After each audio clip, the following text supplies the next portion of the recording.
Hey folks, Damien here. I'm your host today. Really looking forward to introducing a very knowledgeable and talented panel to talk a little bit on recruiting and onboarding strategies in a remote world. We are going to get started in just a few minutes. While you're getting in and settled, have a notebook handy, have a pen full of ink because there's going to be a lot of nuggets to take away from this session today. In the meantime, make use of the chat. Feel free to introduce yourself, maybe where you're dialing in from, and tell us, seeing as how we were listening to some pretty funky tunes in the waiting room there, tell us what earworm you're listening to or you can't get out of your head. So what song has been playing nonstop in your head? I'm always curious to see that. If it happens to be your karaoke song of choice, then by all means, let us know. So go ahead and let that happen in chat. We're going to get started in just a few moments here. There's still people trickling in through the doors. So looking forward to talking a little bit more about recruiting and onboarding strategies in a remote world today, brought to you by Workable and Checkr. Talk soon.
Hello again. How are you? I hope you're doing well. I hope you responded when I asked, how are you, out loud, because that's how we work these days.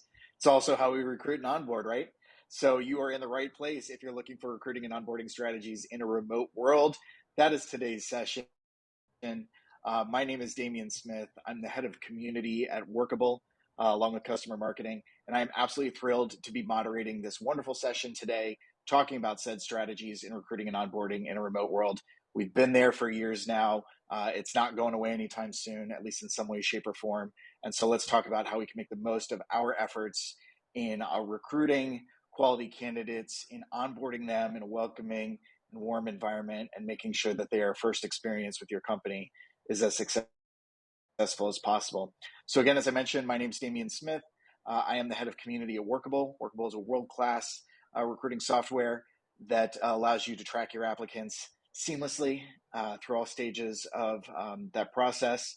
I am also thrilled to announce that if you are a Workable customer, our customer community is now live. If you head to community.workable.com, you can engage with your peers around the globe, touch base on these issues and more, read about upcoming insights, product developments, etc. Submit your product ideas, ask questions of your peers and more. So again, that's community.workable.com. I hope to see you there.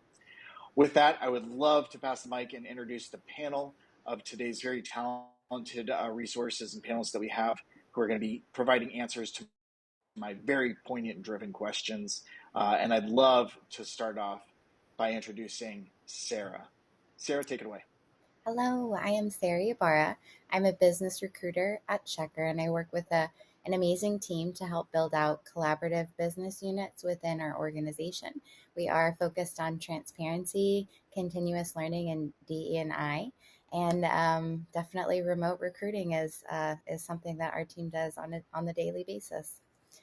Tara. Thanks, Sarah.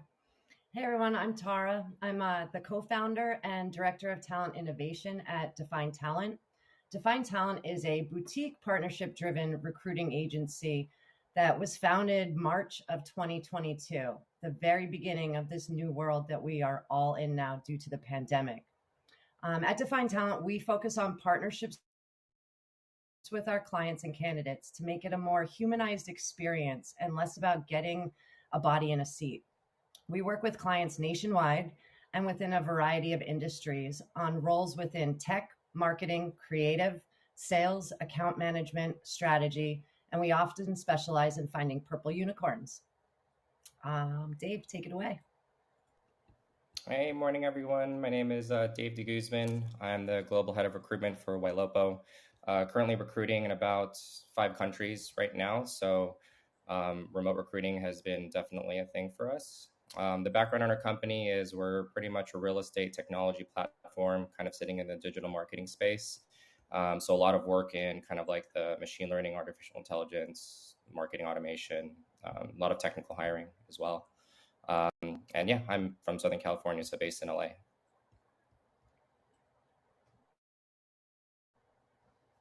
Excellent. I would normally say I would be thrilled to trade places with someone like you, Dave, because I'm in Boston and typically the weather is pretty abysmal. But right now it's looking pretty South Carolina or South California-ish, I must say, maybe South Carolina-ish too.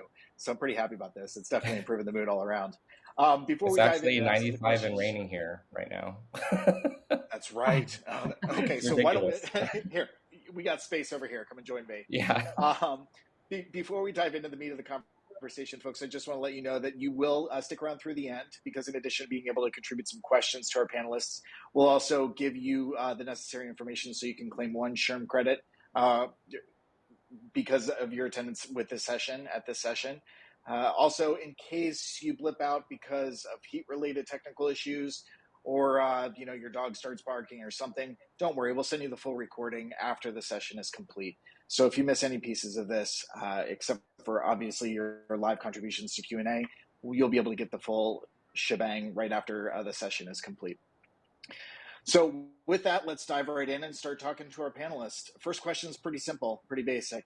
Oftentimes, I think that a job description could be considered the resume for a brand or a company to a potential candidate, right? It may be their first exposure to this company or brand. So what are some tips or tricks that you've deployed or that you've seen your customers deploy with regards to writing clear and effective job descriptions, specifically for remote roles?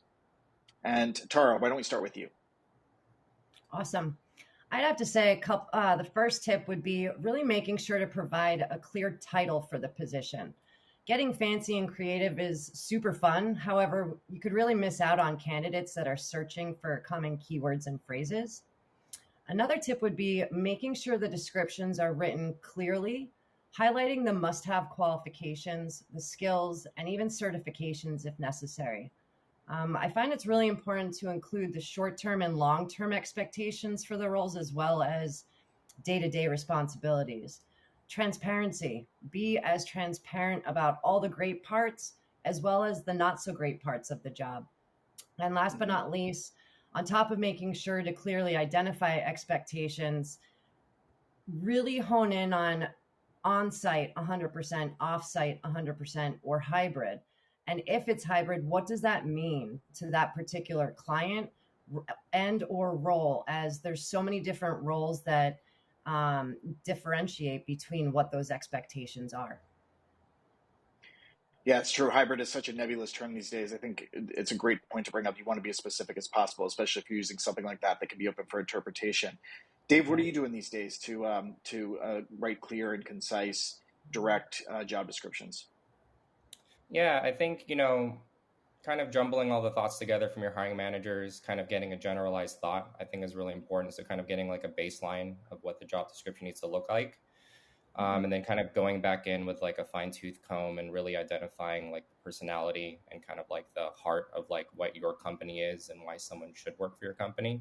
I think a lot of times we forget that job ads literally mean this is a job advertisement, right? Yeah. So it can't just literally be a copy and pasted version of somebody else's job description just because, you're in a hurry. You really have to take the time to sit down and think about, if I were the candidate and I were reading this, would this, provoke me to apply for this position?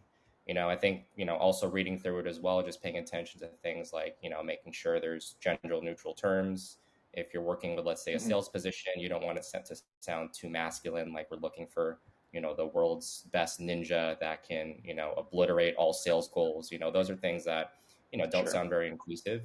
So being able to kind of take the thoughts of your hiring managers, but then also rework them into maybe words that might be a little bit more inclusive, a little bit more with your company's culture, aligned with the culture, and just finding a good balance between the two. Yeah, inclusivity is essential. We'll talk about more about that in just a bit. I am curious though, when you talk about inserting some character and maybe a little bit of invective or that personality that your corporate culture sort of dictates, to what extent should that be included so that it doesn't overtake, sort of to Tara's points, the clear and concise expectations of the role itself? I think it's all in choice of words, right? I mean, you could talk about hitting like metrics, right? Or you could talk about, we're not afraid to fail, right? So wording like we're not afraid to fail kind of explains a lot about Ylopo's culture, in my opinion. We give you this space to make mistakes, and it's okay to make mistakes because we learn from making mistakes, right? So if you have specific things about your culture that are advantages like that, because everyone has different type of personalities for the companies, some are more faster paced, etc. You can work that into your job description. So in my opinion, to help, it's almost like reading a book, right? Helping your reader understand what you're trying to say. Yeah, great point. And Sarah, what are you doing over at Checkr? Well, I think echoing what Tara had to say as well, a well-written job description is really essential to the role that you're working to fill as a recruiter. And so, if you've got a clear, concise message, it crystallizes what that job is going to be about, and it should really leave no room for misunderstanding. I apologize. I do have a whimpering puppy in the background. But aside from, he's really into DE&I as well. So it can kind of help your recruiting and retention strategies to have from the get-go a really awesome job description with a specific title. No people wizards. Human resource specialist is what we want to see. Inclusive, gender neutral language to help boost the DE&I diversity in your talent pool. Having inclusive language will make your job seem more accessible to more people, I would say. And then just really be sure to acknowledge, and define what flexible means. I see it a lot on job descriptions. It can mean different things. So if you're wanting to have a remote role, make sure you're using those virtual work from anywhere, work from home types of verbiages from the get-go to set the expectation. Very insightful stuff, but I think what we're all wondering is, at what point will the puppy make an appearance on today's webinar? Because we all know the rules of remote webinars. If you hear the dog must show its face or its boopable snoot. So at some point, here it comes right now, folks. Yeah. Getting a little bit of a buffer between the first driving up there. Oh. Okay, engagement just skyrocketed. I know exactly what's going on. We're deploying all possible tactics. What a cutie. Thank you. This is Luca, and he's just a little baby. He's 10 weeks old, so he's learning all the things. He's going to know how to write a really killer job description here in the future. Let's go right into our second question. And maybe this is a little high level, but let's just dive right into it. What do you foresee? We know what we've been sort of forced into with regards to remote recruiting and hiring, But what is going to be the present and the future for as far as we can see with regards to the reality of remote recruiting and hiring? Is it here to stay? How is it going to change? Dave, I'd love to hear your thoughts on this. Yeah, I mean, I definitely think it's here to stay. Even with just the progression of technology in general, I think, remote recruiting was just going to be a thing. So I think that, when we really take a look at the reality of remote recruiting and hiring, it's, you either get on the bus or you're gonna you're gonna miss it, right? So you just got to get along and, build your systems out, make sure that your technology is up to date. We're trying to automate as much as possible. I tell my team, automate as much as we can so we can be as human as we can, right? Because that's how we're going to stay competitive in the market, right? Anything that can be done by a machine, let it be done by a machine so we can spend more time with the candidates, right? So I think that's the reality of it, right? I mean, it's here, it's not going to go away. Yeah. Tara, let's hear from you. I'm right on the same page as Dave. I feel like it's here to stay. All of the digital hiring tools, video platforms, they were all a thing prior to COVID, but I think due to COVID, the use of them accelerated. AI and automation really came to the forefront and are really necessary right now for the growth in a post-pandemic workplace. I also think, with a lot of jobs becoming 100% remote, it opened up the playing field to the talent out there, allowing recruiting agencies and clients to really cast a wider net for all different types of talent. However, I do also think that we need to be careful with not allowing the aspect of automation to take over. You don't want to eliminate that humanized experience. Mm-hmm. You want to make sure there is still a video call or a personalized email or a phone call. A lot of talent I speak to nowadays, there's no response or it's just an automated message back. And, they tend to pull away from a lot of that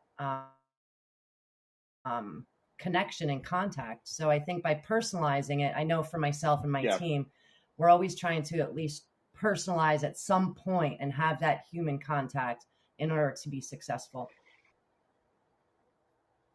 Yeah, to Dave's point, adopt the technology, welcome the technology, but then to your point, Tara, but keep it human. And finding that balance is where the most successful organizations are going to thrive. I know that we at Workable have seen a massive increase in the interest of video interviewing as a functionality, but knowing that it doesn't replace the entire interpersonal experience, it just actually humanizes sometimes that first approach or that first presentation of self of a candidate to an organization. So I definitely see that trending anecdotally.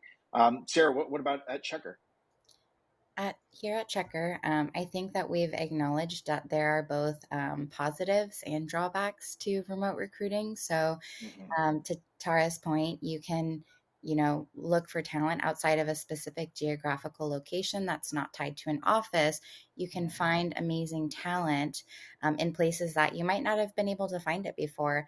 But at the same time, having a remote and very automated process means you have to work even harder to create a really great work culture and also convey what that work culture is like, because team connections are just going to be a slower moving process. So throughout the process, recruiters should definitely be high touch communication, whether it's phone calls, personalized emails, and video chatting, just to make sure throughout the process they have someone as a point person, because that is what's going to offset the drawbacks of being remote.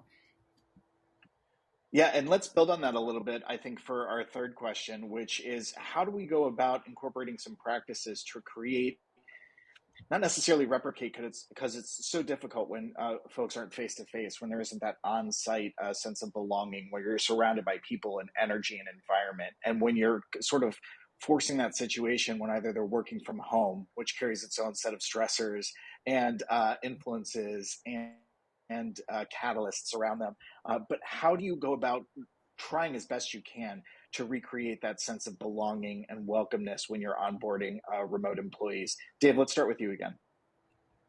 Yeah, so this was definitely something that was difficult for us in the beginning because prior to the pandemic, we were full on-site. So all of our experience was very focused around the on-site experience. So what we had to pretty much do is sit down with all the department heads, kind of figure out, again, what is the identity of our culture? What's the vibe? What's the feeling that we're trying to get across? And then how do we digitize that, right?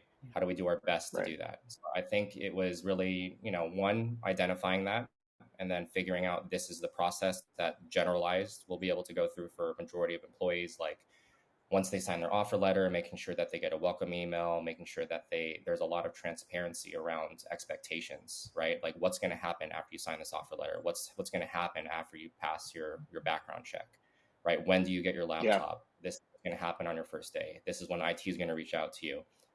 Order your swag, you know what I mean? This is what your team looks like. This is their email addresses. So really just thinking about every resource that someone would potentially need in office, we just tried to digitize all of that, right? And then from that step, we pretty much sat down with the department heads and figured out, okay, this is our template for Ylopo, right? Now, how do you need to customize this for your team, right? So if it's an engineer, like what do they need in addition to maybe something that the sales team might need? So it's really about, I think, if you're going to kind of create a process through this, is create your template that resembles your company and your culture and the experience you're trying to create, and then go back again through it as well and customize it even further for your departments.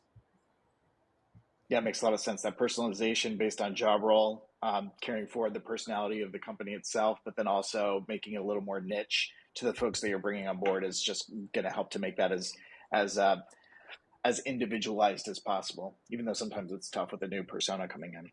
Yeah, we made the mistake of trying to let the department heads do it themselves, but don't do that. It's a horrible idea. So don't make my mistake. Who knows what on brand sounds like right then and there at that point. Sarah, what would you like to add? Yeah, definitely have something that is a templated for all of your business units across your organization. I'd say that when you're onboarding in a remote setting, you really have to be proactive with what information that you're sharing with new employees. And that, again, goes back to communicating things while they are still candidates. If you've got information about ERG groups, talk about that in the interview process. If you have something you like about your specific culture, talk about that. It does create a more human connection. And then again, onboarding is just a great time to also collect feedback. So on day one, make sure that there is something to do. It's cringeworthy when a new candidate becomes an employee and they don't know what to do day one. So making sure whether it's team meetings, new hire orientation, or training, that there's activity, that they know what virtual spaces they can connect with others in. And then, of course, definitely get feedback. Ask them about previous remote work experiences. Like you mentioned earlier, it's been here for a while. It's not going anywhere. It does benefit to see what went well at other organizations and maybe what your new employees would have changed elsewhere to use that information and really create a dynamic space that's virtual at your organization.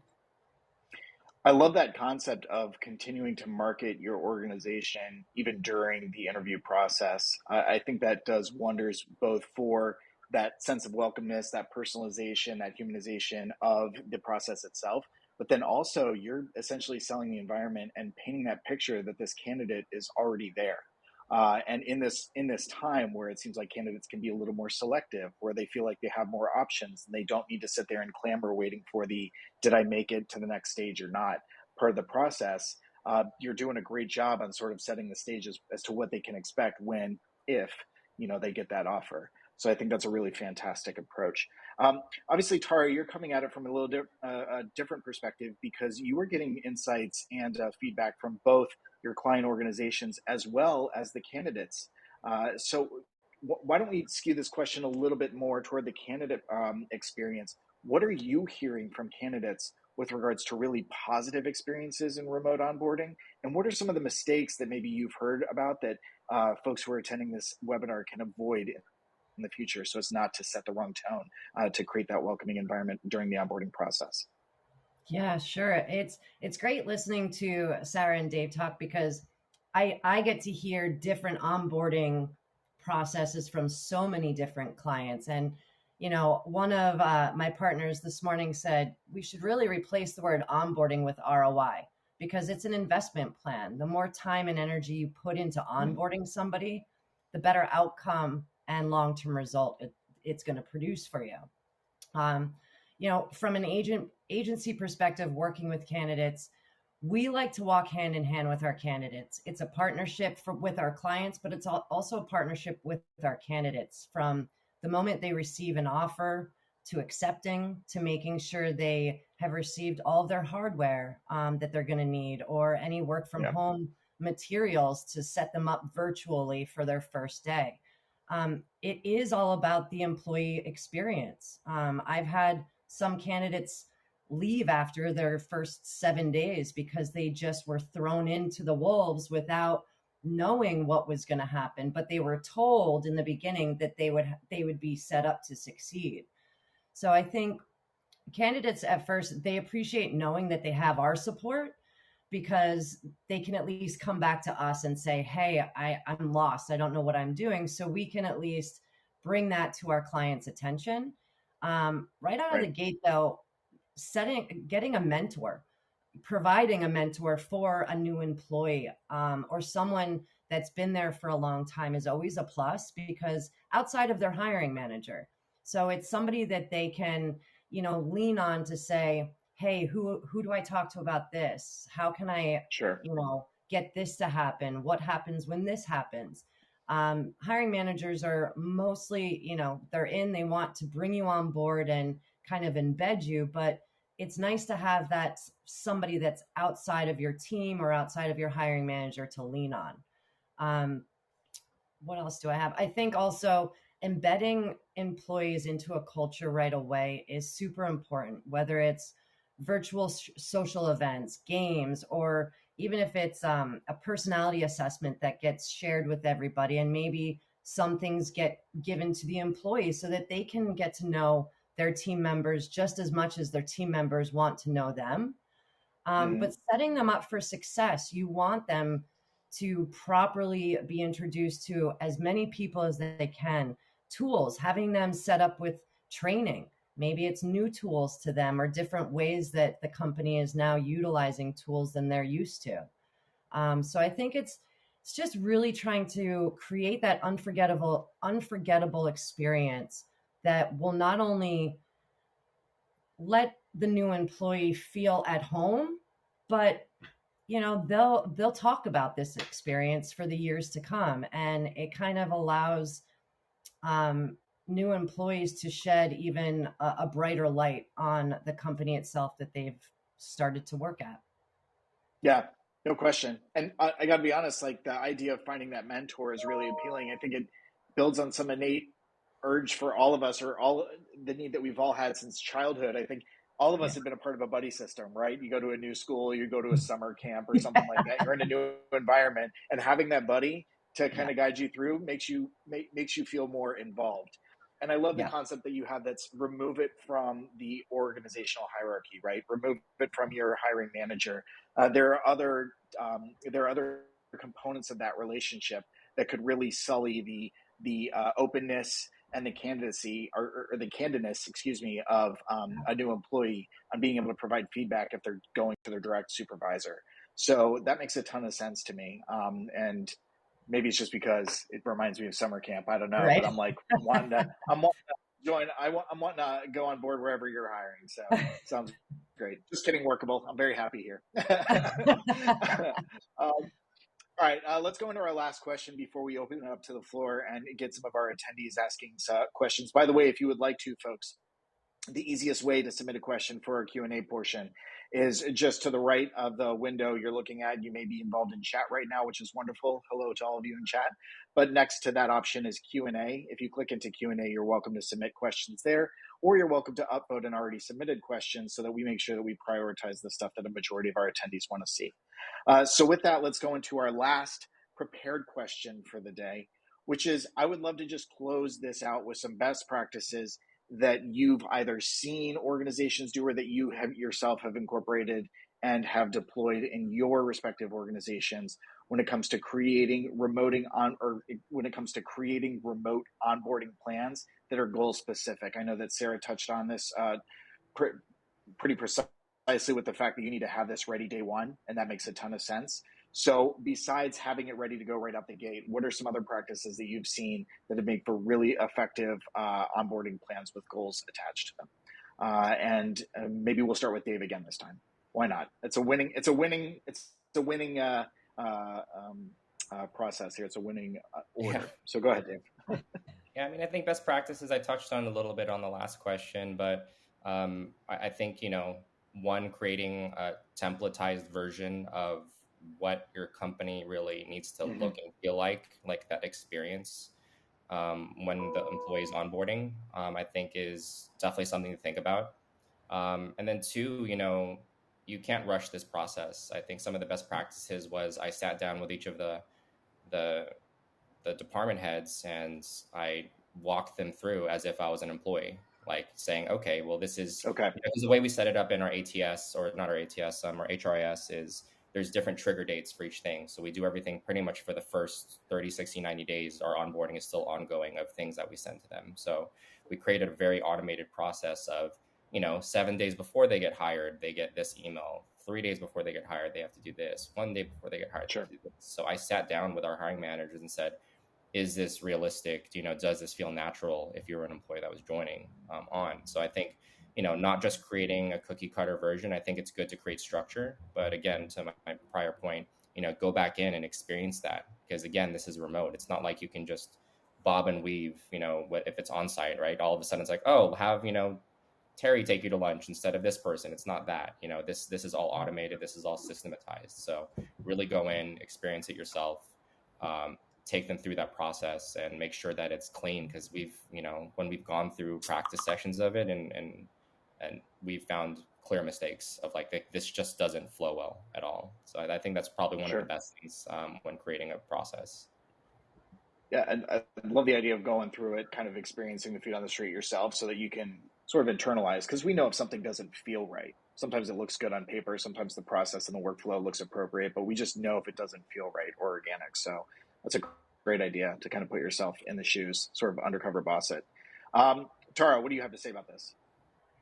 I'm in alignment with Dave on that aspect. I looked at it as, taking the job description or the department and figuring out what does an employee, a new hire, need to become familiar with in-house systems, virtual interaction tools, clients, and then build a plan, training, or provide documentation to help better embed them into their individual role as well as the culture. Having introductory meetings, taking the day to day, and then coming up with a strategy to integrate each employee into their future day to day. Communicate and be transparent. And then going back to having a mentor or a point of contact outside of their hiring manager, just at least for the first few months until they feel like they are extremely part of the full team as a whole. Makes a ton of sense. Sarah. My favorite word was structure. That was mentioned. It's really important to have a clearly defined process and to remember that it's not starting on day one. It actually, again, takes place while these new employees are still candidates. When your recruiter has an offer out, to make sure that once that offer is completed, signed, and that new employee is very excited, that they know who their point of contact is, that the recruitment teams stay available as a resource, that there's a really seamless handoff between that last step of being a really great candidate to being a really new, amazing employee. So that is one thing that I think will really just help, I think, create a good process from the get-go. The other thing is to remember that every unit within your organization has different needs. So for sales, are they going to need the same training as customer success? Maybe for a portion they will, but then they really need to tailor and pivot to. So you have to have resources that complement and will empower employees across all different types of roles. I'm curious because we're obviously focusing on how part of the experience and part of the onboarding process actually happens before that offer letter. What happens when you encounter a situation, or how do you maintain that momentum if someone says, I'm psyched to be on board, except I need 2 weeks to just sort of, gather myself before stepping into this new adventure? That ever present me time before the new, before diving into the new waters. How do you maintain that momentum when part of the process starts even before the Yeah, I'd say it's a scary time, that 2 weeks. But again, offer? transparency is key, because at Checkr, we do require that we give some time to our IT team to make sure that their hardware is going to get to them on time. And so, Sure. again, transparency is one of our core values, and letting somebody know who's in your process exactly what's going to happen and when, and just making sure you check in during that time. Very excited to have you start day one. That handoff again to make sure that multiple resources are available should anything arise in that waiting period.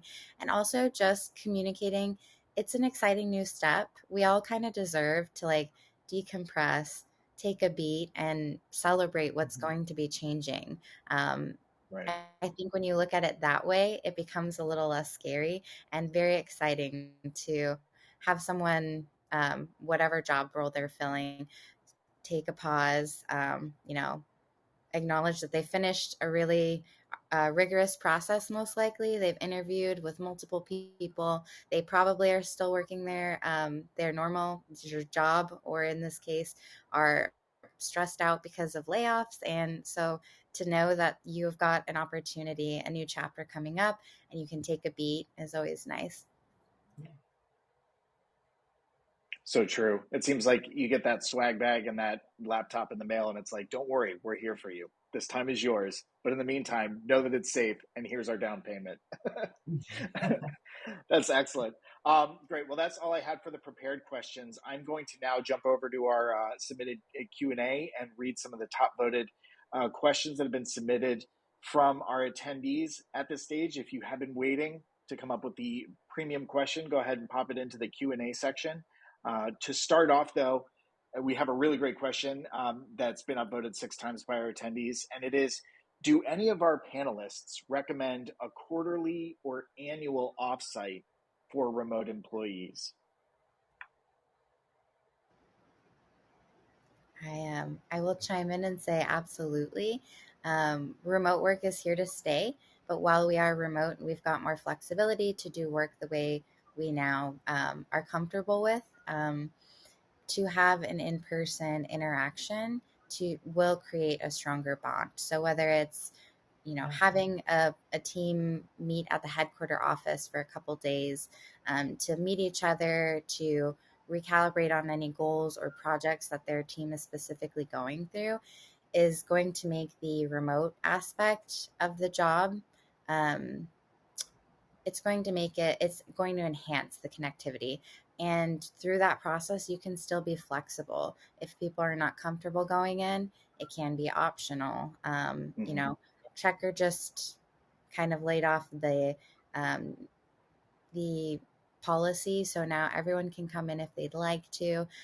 Think it's important to just be fluid and flexible, because there's a lot of wackiness happening still with COVID and all the other things we're dealing with in the world. Yeah, yeah, definitely. Yeah, I I think. agree 100%. Oh, Go sorry. Go ahead. ahead, Tori. No, you go. Okay. Yeah, definitely recommend quarterly structured, kind of like in office days. But the thing that I'd probably say is we attempted to do this one of the first times the pandemic was sizzling out. And I think the mistakes that we made, I feel like we learn a lot from our mistakes, right? So I think one of the biggest mistakes we made is we weren't thoughtful enough in why. Like, why are we coming into the office, right? Are we just going to come in and work next to each other and like that's it? Or are you actually going to plan out, something fun? Because what's the purpose of it, right? If the purpose to be in the office is to develop Right. company culture, if it's to, for camaraderie, what are we doing from the employer side to make sure that we're taking a thoughtful approach of like, well, how do we make sure that product hangs out with engineering and sales hangs out with customer service, right? And, how are we Yeah. encouraging that? So I think that's probably one of the biggest things for the quarterly events.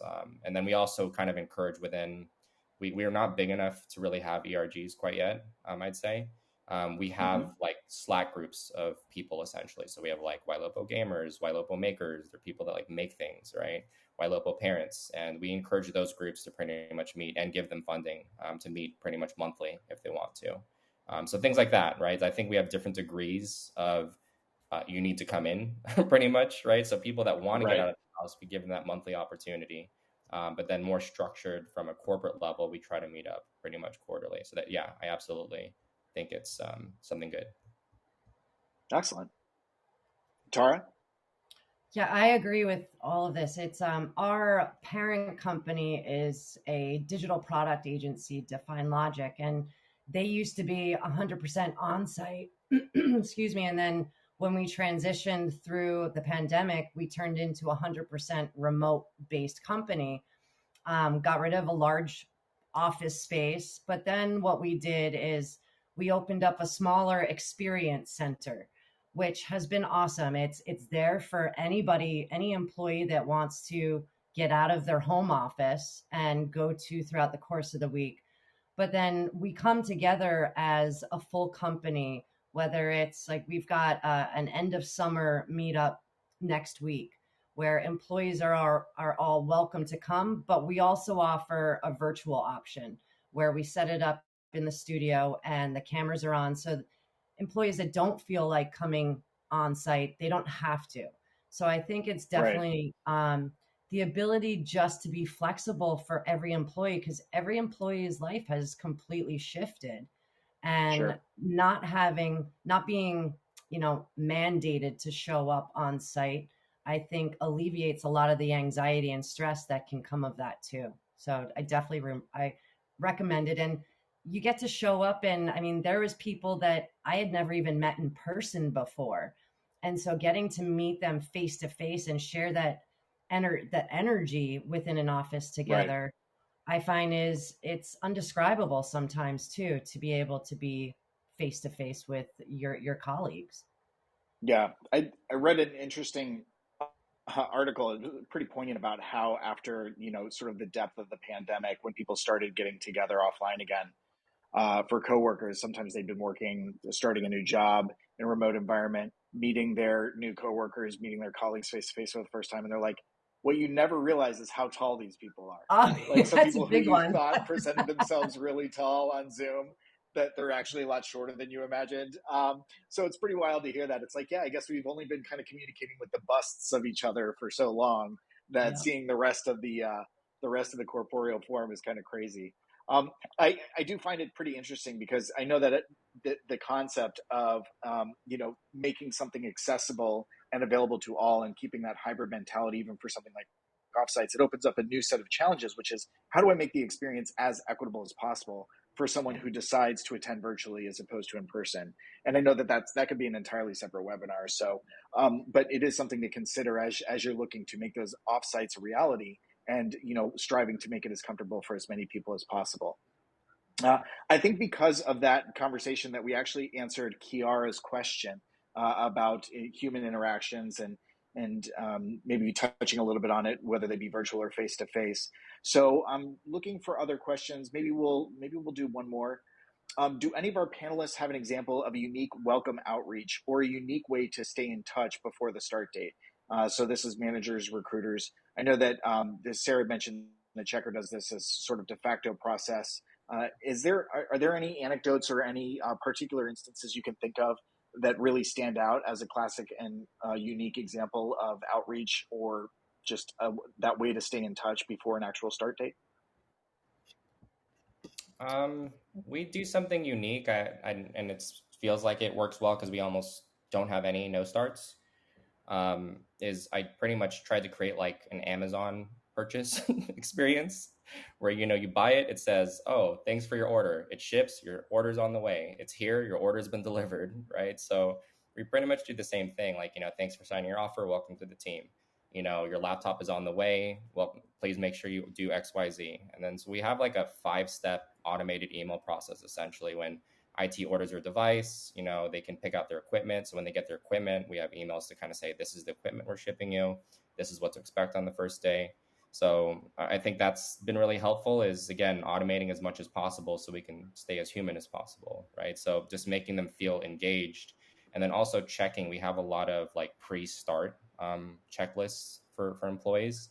If they're not completing it, it's pretty much my recruitment team's job to reach back out again and kind of test the water, to be like, oh, hey, you haven't literally filled out anything whatsoever and you're starting tomorrow, right? What's going on? Because that's obviously a bad sign, right? So we're not trying to be aggressive about it. We're just trying to literally be there to support them so much that if they're not reciprocating that support, it's obviously a bad sign.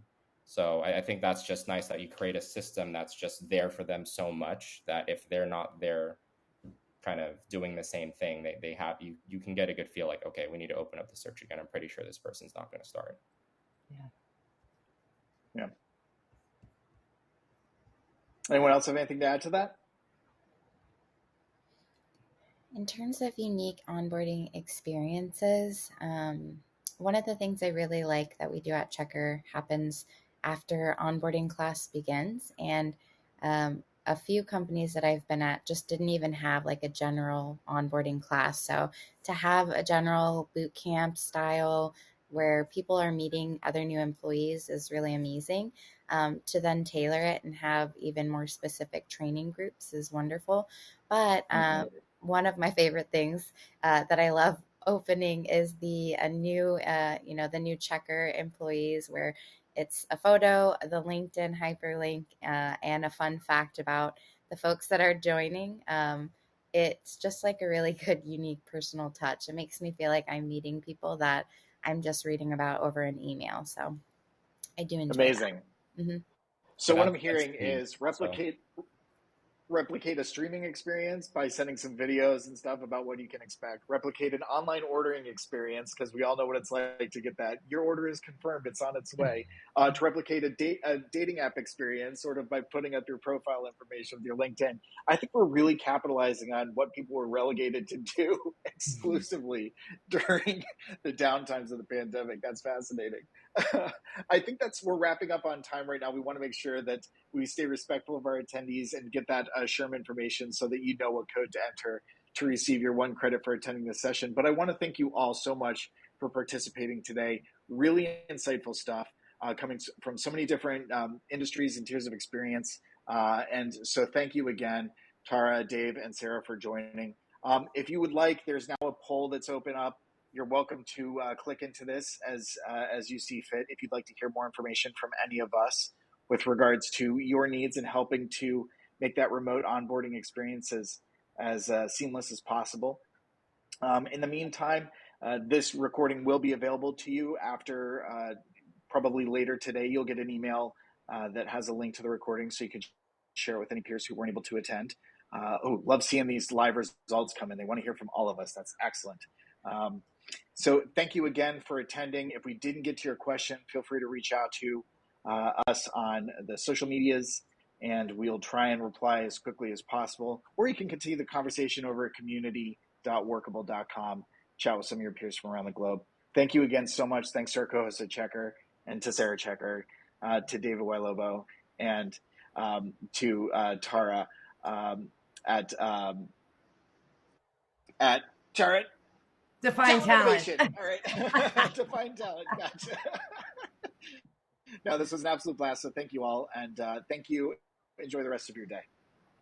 Thank you. Thank Bye. you. Thank you. Bye.